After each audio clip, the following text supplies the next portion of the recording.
Nagluto ako ng Bicol Express. Parang dali lang na itong gawin. Kaya naman, isi-share ko sa inyo. Ano yun? Gusto ko to eh. Gusto mo malaman kung paano? Abay, panoodin mo ang buong video na to para all goods. Kuha nyo, tara, let's go. So, yun, simulan na natin to. Ayan, may luya tayo dyan at siling green at siling pula. At may bawang at sibuyas din tayo. Tapos, gagamit din tayo ng bagoong dito. At syempre, ang hindi mawawala, ang baboy. Tapos, gagamit din tayo ng gata dito. Koko mama, baka naman, char. At ang unang gagawin natin ay ilalagay lang natin yung baboy dito sa kawali. Make sure lang guys, nakapaghugas kayo ng kamay bago kayo mahawak sa baboy. At after nga nun maglalagay na tayo ng gata. Bali, kakahalatiin lang pala natin yung gata. Kaya magtitira tayo para mamaya pag kumukulo na tsaka natin ilagay yung gata ulit. At yan, lalagay na rin natin yung bawang at sibuyas. So ayun, lalagay na rin natin tong luya. Yan, para hindi malansa yung baboy. At yan, nilagyan na rin natin ng apoy. Dapat mahina lang yung apoy para lutong-luto talaga yung baboy. So ayun, halu-haluin ko muna to.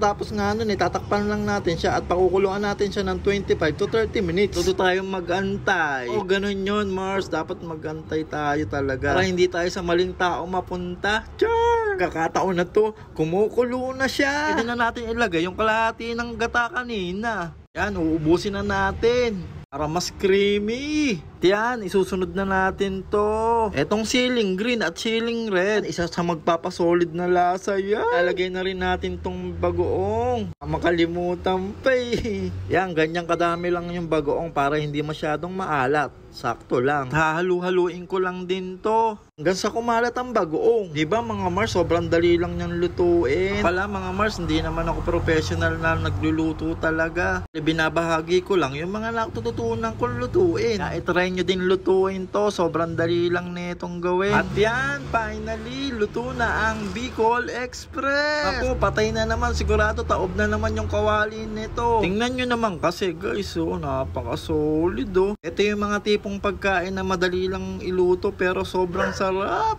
Tipong kahit araw-araw mo pa yung lutuin hindi ka talaga magsasawa. Isa talaga to sa gusto kong ulam. Yan ang hipag kong si Arlie. Yan naman magpo-food check. Oh, ayun, goods na goods daw, quality. Sarap daw. Tara, kain na ang finished product. Oh, ayun. Kapag gutom ka, magpakatotoo ka, magkamay ka. Yan, first bite. Hala, ang laki ng subo, gutom yan. Grabe, napaka-solid. Ang sarap, goods na goods, quality. Legit. Ang sarap talaga.